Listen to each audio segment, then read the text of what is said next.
Mga kabayan, breaking news matapos mag-trending sa social media kahapon ang ginawang sanksyon ng Amerika sa mga judges ng ICC. Eto, Venezuela kakalas na rin sa ICC.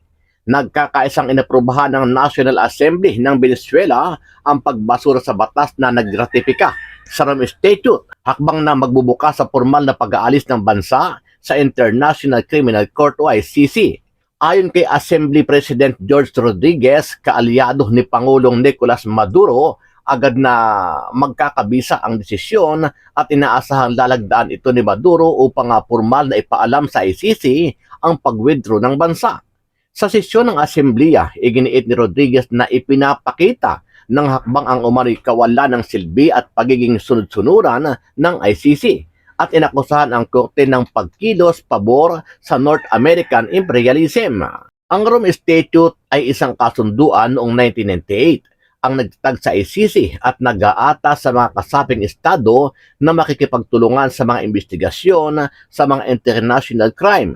Sumali ang Venezuela sa ICC noong taong 2000. Maliban sa Venezuela, may mga ilang bansa na rin nagpapahiwatig, nakakalas na rin sila sa ICC dahil sa di umano ay hindi katiwa-tiwala ang hukumang ito kung saan ay kahit sila mismo ay hindi naiintindihan ang sarili nilang jurisdiksyon. Ito ay matapos magtangkang ipaaresto ang leader ng Russia na si Vladimir Putin kahit hindi naman sila miyembro nito. Ang Russia po, meron isang korte doon sa Moscow, yung chief prosecutor ng ICC, si Karim Khan at 8 iba pang ICC official ay ipinapa-aresto po, ipinapakulong ng Russian court. Ito po ay bilang tugon sa arrest warrant na inilabas nila laban kay Russian President Vladimir Putin tungkol sa digmaan sa Ukraine. Sabi nga nila, ICC, ano kapangyarihan nyo sa Russia, di ba? Bakit niyo paparas yung presidente namin? Kayo naman ang arestuhin namin.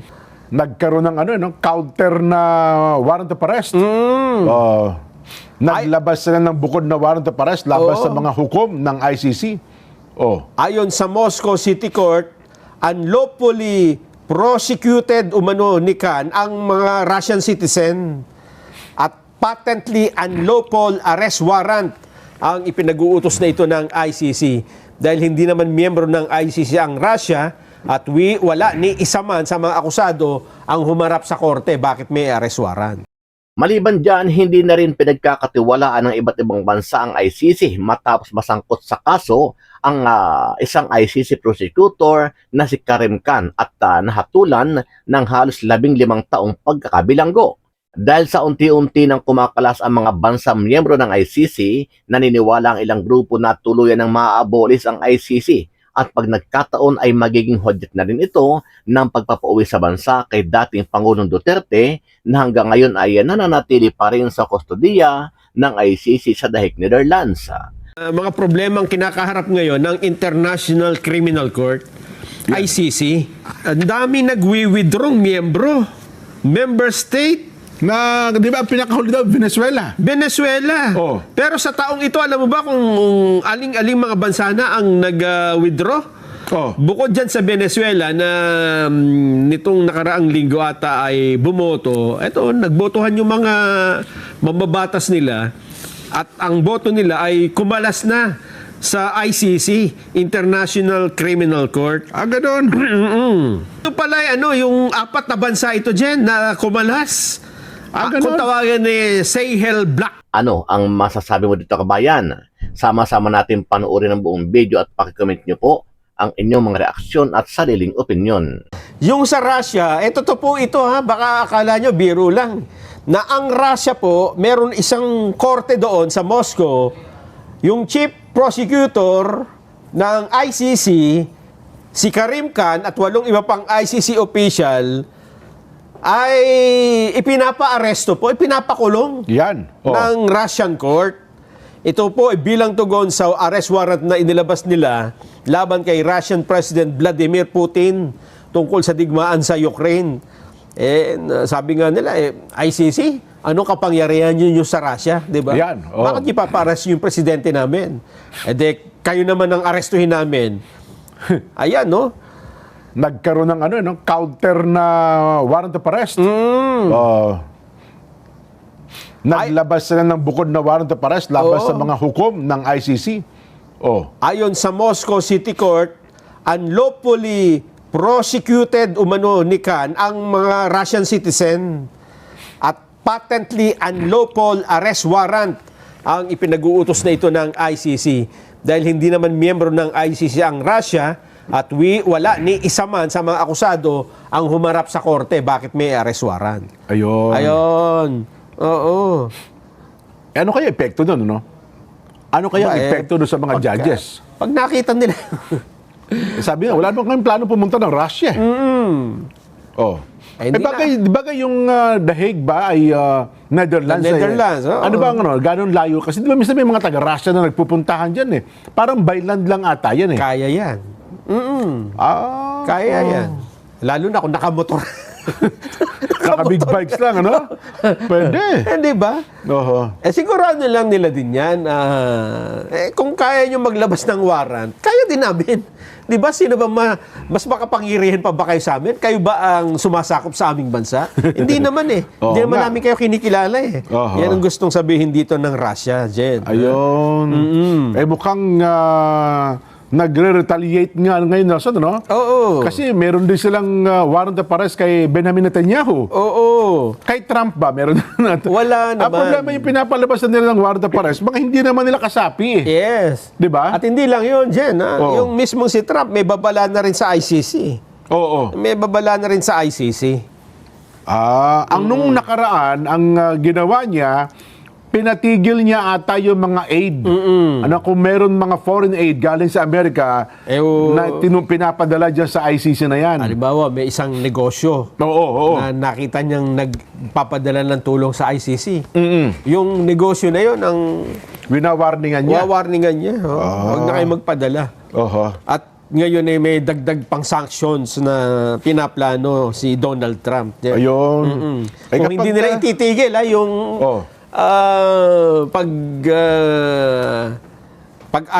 pagpapa-aresto dun sa mga kaalyado niya. Kaalyado, yung Israel, tsaka nga yung Russia. Ayun. Masama, hindi naman nila kaalyado ang Russia, pero gano'n na lumalabas eh. Totoo. Diba? Tsaka mga kaibigan ni Digong yan eh. My friend Putin at tsaka my friend Donald Trump. Diba? Delikado sila dyan. Kung anong magiging tugon dito ng ICC dyan. Ito ang problema ngayon. Bukod sa mga pag-aalisa ng mga miyembro, ito ang masaklap. Ano yan? Ano nangyari sa kanila? Nako, ito pong in-announce na sanction ni US President Donald Trump sa ICC ay nararamdaman na ng mga ICC judges. Nako po. Sa isang panayam, sa isang judge, ano pangalan nito? Wala na raw silang 13 months. Ito si Judge Luz del Carmen Ibanez Carranza. Si Carranza, di ba? Attorney sa atin yan? Si Attorney Carranza? Hindi, taga Peru ito. Peru. Yan yata. Siya. Yan, nasa picture. Nasa video. Ano pangalan yan? Luz del Carmen. Judge Luz Ibanez Carranza. Alam mo ba ang kanyang problema ngayon? Ano doon sabi niya? Yung kanyang mga... hindi siya maka-order sa online platform. Ayun ang sinasabi ko sa Sabi inyo. niya, ako, order pa naman ng mga parcel. Kaya pala walang dumadating na parcel sa akin. Ay sinuspindi yung mga credit card ko. So part ng sanctions yun sa kanila? Basta nasa kapangyarihan o nasa power ka, jurisdiction ka ng American government, halimbawa, bangko ka. Ang opisina mo meron sa European Union, di ba? Sa Europe kanila, di ba? Lalo Europe, tapos meron pa sa Amerika. Siya sabihan ka nung lahat ng, ito yung mga pangalan ng judges, Pag tanggalin nyo ito, i-freeze nyo ang kanilang mga bank account. So wala silang mga transactions ngayon? Part ng sanctions sa kanila yun? Oo. Kaya pala sabi ko, wala silang 13 month. Wala. At hindi sila makapag-travel kung saan-saan. Yan. Hindi sila makaalis. Yan ang sinasabi ko sa Pati inyo yung mga ngayon. negosyong sumusuporta sa ICC. Kasi nga tinigil na eh. Di ba? Binabalaan ni Trump yung mga Oo. nagbibigay ng suporta sa kanila Lalo na ngayon at ipinipilit kasi nila dyan na aarestuhin nila si Benjamin Netanyahu ng Israel. ng Israel. Nako. Lalong nag-iingit ngayon si Trump. May panibagong banta sa kanila. Oho. Bukod dyan ngayon pala ay ramdam na nila yung sanction na yon. Hindi lang sila, pati kamag-anak nila dyan. Ganon, Oo. pati yung mga apelido Carranza. Ibanez. Nararamdaman kasi siyempre, halimbawa, sa isang bank account, magkakasama kayo doon, nandun yung pangalan mo, damay ka. Pati yung kamag-anak yan, hindi kayo maka-withdraw. Hindi, maka-withdraw. Ako po. Oo. Yun ang sinasabi ko sa inyo. Yes. Akala nyo kasi kayo lang ang makapangyarihan. Ito pa yung pinakahuli, di ba? Ito yung kay Meron Trump. pa. Yung Oh. kay Vladimir Putin. Yung sa Russia naman yan. Yung hindi lang para arrest warrant ang ibinigay doon dyan, sentensya na. Ha? Ano sentensya? Sinentensyahan ng Moscow Court ang ICC prosecutor na si Karim Khan Naku yan, matindi ang karim ka na yan. at ang 8 pang ICC judges Oh. na makulong ng 15 taon. Nako, sila pa ang ikukulong ngayon. 15 years kasi pinapakulong nila si Vladimir Putin eh. Oo. Sabi niya ng Russia, teka, anong kapangyarihan niyo para ipakulong ang presidente namin? Nag-hearing ngayon sa Moscow. Oho. Ayun. Hearing in In absentia. absentia. May kaso sila ngayon sa Moscow. Oho. Ngayon, Jen, hindi sila maka-travel sa mga bansa na malamang may Russian authority. Eto ang problema. Di ba, may kine-question na jurisdiction? Oh. Yung Pilipinas, yung ang kampo ng Pangulong Duterte. Yes. Ngayon, hindi makapag-desisyon ngayon ang appeals chamber ng ICC. Nagbigay pa sila ng dagdag na panahon para magpaliwanag ang magkabilang panig Oho. kung ano ang kanilang masasabi dun sa question ng jurisdiction. Kasi di ba ang question dito, Oho. ipinail nyo yung kaso, wala nang, hindi na kami miyembro ng ICC. May technicality problem nga yan. Totoo ka. Oo. Kasi sabi nila, ang effectivity niya dapat yan. Kung nag-resign ka yun, 1 year after. Ilagpas na rin ng 1 taon. O, ilagpas na ng 1 taon. Diba? Tsaka Oo. nyo, pinagana yung kaso. Oo. Hindi, tsaka nyo na-file. Ibig sabihin, hindi nyo na kami miyembro. Oho. Ayun ang magiging problema nila. January 16 ang deadline ng pagpapile nung komento dito. Ha? Ako, nangagamba dyan, Nelson, baka sa mga susunod na taon, pati mga judges na yan, magre-resign na sa ICC yan. Amare. Kasi kung hindi ka na makasweldo, ba't ka pa, di ba? Oo. Oo. Ang problema nito dyan, halimbawa lang ha. Oo. Kasi ang sinasabi lang ngayon ni Trump, yung Netanyahu Yan, oo. Tsaka yung sa Israel Oh. baka biglang masabi niya, pati Duterte. Kasi my friend Duterte, di ba? My friend Duterte. Oh, sabi naman ng Vladimir Putin, my friend Nako. Rodrigo. Oo. Ay, ano mangyayari ngayon? Oh. Ayan ho magiging problema natin. Di kayo tinawagan niyo, Digong, pare, tulungan niyo nga ako. Masyado akong ginigipit ng mga... di ba?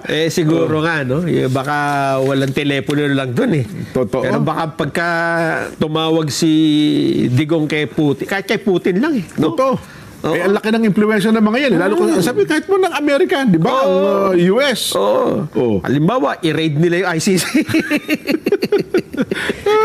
Pag-aarestohin yung mga nandun. Oo. Sasabihin nila, hindi, may court order eh. Ay, lalo pa, halimbawa yung Russia, no? Nako. Ano yung magaling na ano ng Russia? Yung MGB ba yun? Yung counterpart nung, di ba yung kanilang intelligence, na, tama, MGB. Oo. Nako. Di ba yung CIA? Oh, si Amerika yun. KGB. KGB pala. Oo, yung kung gabi, babae. Yung kinakainan ko kasi UKB eh. Kanina sabi, eat all you can yun eh. KGB kanila, di ba? Oh. And teka lang, pag ngayon, dahil po sa pangyayaring ito, dapat mag-isip-isip na po ang ICC. Pag hindi nyo po binago yung bagay na yan, hindi na kayo maragdagan ng miyembro. Lalong humihina. Lalong hihina yung po yung grupo ninyo yan. Ang sabi naman ng iba, nako yan ang mas lalong dahilan ngayon para hindi pakawalan si Duterte. May ganun bang pananaw? Kasi parang yan na lang ang kanilang yan na lang kanilang trabaho eh. Si Digong na lang ang Yan na lang kanilang trophy ngayon eh. Oo. Naku.